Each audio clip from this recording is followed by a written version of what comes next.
Hey guys, I wanted to talk a little bit about the sad upcoming fate of the Ukrainian people and what's going to happen to them after this war ends, regardless of which side quote unquote wins. And whereas there's already no winners in this war, but the end result will be that Russia will get what they want. And as much as Ukrainians think that that's not going to happen, it will. And they're already being abandoned by the West, half abandoned and half having to sell their country out, because no longer will weapons be given to Ukraine for free. They will be loaned out, and those loans will carry with them basically similar deals to what happens to Greece, where they're selling out their countries for weapons, for money to help them rebuild. So if you think about it now, Ukraine is expecting the West to help them rebuild the country and then let them enter into the EU. Which, by the way, the EU didn't even want them in the EU before this war began and before the city was decimated, which is just going to happen even more. Like, as long as this war goes on, the cities are going to get more ruined. And like I always said, it doesn't matter how many Russian ships you sink or how many tanks you destroy. Russia is going to level Kiev, it's going to level Ukraine to the ground before it loses, quote unquote, loses the war and doesn't get what it wants. That's just the reality of it. And the more you ignore reality, well, you can ignore reality, but you cannot ignore the consequences of ignoring reality. But that's what Ukraine keeps doing.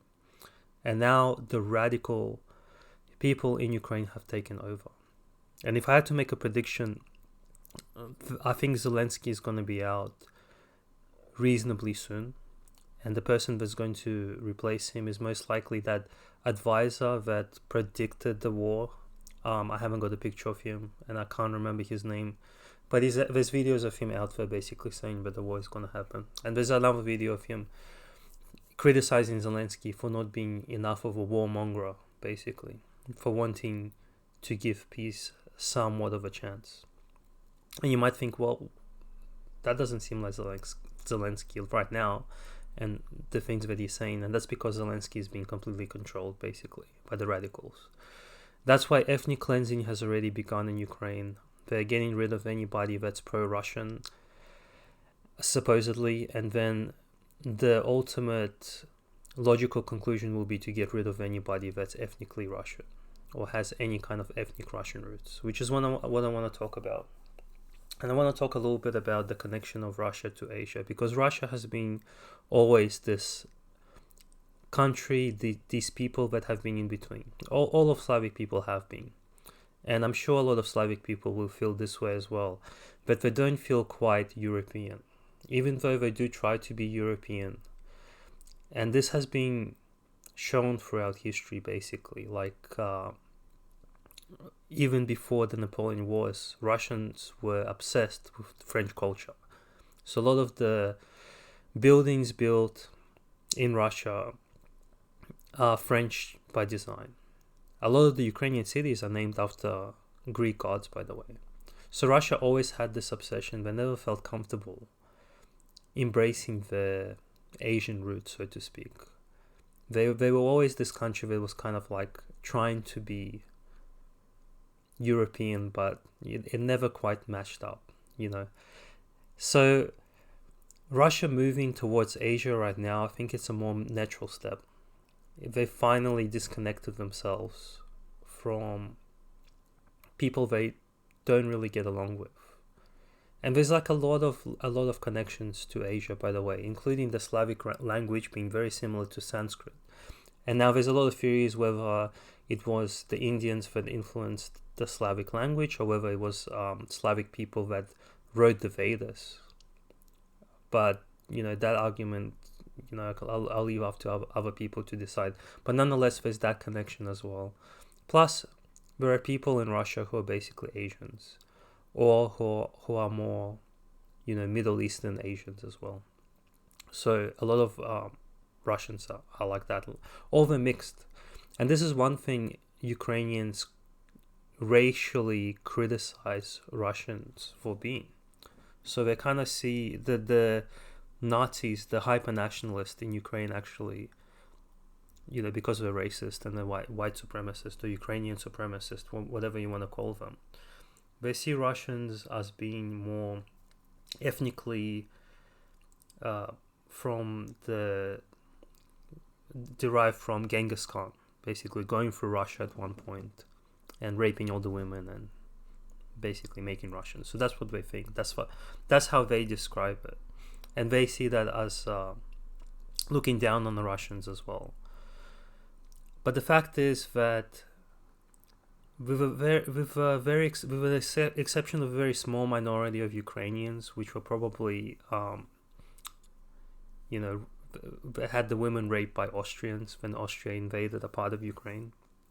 With that exception of those people, even the people that consider themselves ethnically Ukrainian, whatever that means, and speak Ukrainian and have embraced the Ukrainian culture, and even some of these nationalists are nonetheless still Slavic people. And this extends to Polish people as well, and Hungarians and everybody. They'll never be completely European, quote unquote European. Like the French, like the Germans, like the Austrians. There's always going to be a disconnect there. They're always going to feel more closer to the Asian countries, to India, to the Middle East, in their culture and everything. So that aspect is going to be at the back of Europeans' minds. And I think there was already a video out there floating around. Like, all these videos you gotta check out, because I'm subscribed to these Telegram channels that show me this stuff. And these videos are out there, but I probably can't show them on YouTube to you. But they're out there of German people basically saying that Russians aren't proper Europeans. Well, when they say that, they are talking about Ukrainians too.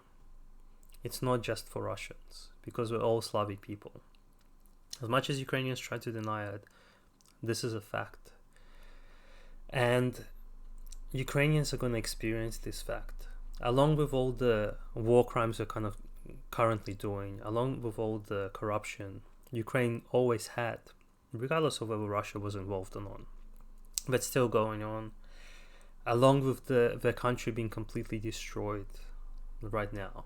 Like, that sympathy that the West has for them, that the Europeans have for them, is going to run very thin. And we're not even going to talk about what America wants. Like, once Ukraine is no longer useful in terms of being a kind of buffer to Russia or whatever, a threat to Russia, once Ukraine is completely subdued and have bled Russia as much as it can, they're going to cut Ukraine loose. And Ukraine will become another Greece. Or probably even much worse. And this is Ukraine's fate. All these nationalistic ideals are going to be completely suppressed. I mean, you can see it already happening with Poland, with Hungary. The EU is already putting sanctions on them, so they will act the way they want them to act. So what's going to happen to the hyper-nationalists in Ukraine when the EU starts dictating to them that you're going to have like these gay pride parades or whatever it is? I'll take a bunch of like refugees, you know what I mean, from Africa or somewhere like that. What's going to happen then is the Ukrainian people are going to, they're going to have that experience of what it means to be European. And they're always going to be treated like second-class citizens. And like I said, currently they're selling their country out. They're taking out all these loans for weapons for the supposed war that they're going to win, which they won't. It's just going to get destroyed. But they'll keep loaning these things out to you because you want to be European, right? So that means you're going to have to be playing the game, because there's no way you're going back to Russia again. That split is done, I think. For the rest, I don't know how many generations that's going to stay.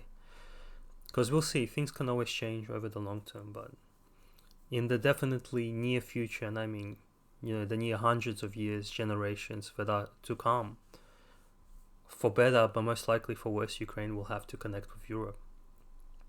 Or remain kind of like in between on their own.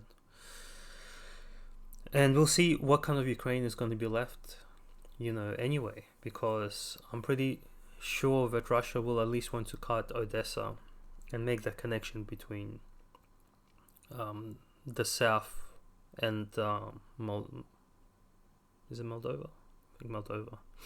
Unless I'm pronouncing it wrong. But we want to connect up that bridge to the Russians there. So most likely Odessa is going to be gone. And maybe Kharkiv as well is going to be gone. But we'll see. Maybe Ukrainians will be able to hold out enough and make it unenticing, but I doubt it. I think if Russia wants to take it, it will take it eventually. So yeah, so that's the future. That's the future of Ukraine that Ukraine signed up for, that so many people have died for, and are still gonna die, and are still dying right now. And it's fucking sad. It's fucking sad, and I hope my family's okay. But this is the lesson, the harsh lesson that maybe this time around they will learn. And I don't want to say Ukrainians are to blame, but there are definitely Ukrainians that have been brainwashed and enticed by Europe somehow, and just think that all the problems are magically going to be solved, or that Russia wasn't a threat to them, or that they could win. And they let the radicals basically take control and lead them down this path. So whatever pride they have, that's all they're gonna have. It's gonna be just pride, maybe. And people are gonna like pat you on your back and say good job dying. But practically life is gonna suck, especially for the men if they're still alive. The women might be okay, they might find husbands overseas, but we'll see about that. There's definitely gonna be an influx of women right now. And while the husbands are fighting the war, we know how military men are treated when they go overseas, right? By these loyal women, so we'll see how that works out as well. But this is it. This is the future that's gonna happen, unfortunately, and we'll see how it all unfolds. So that's what I wanted to say. Pretty sad, pretty depressing kind of stuff, but it is what it is. So we'll keep on going and see where this ends. All the best, guys.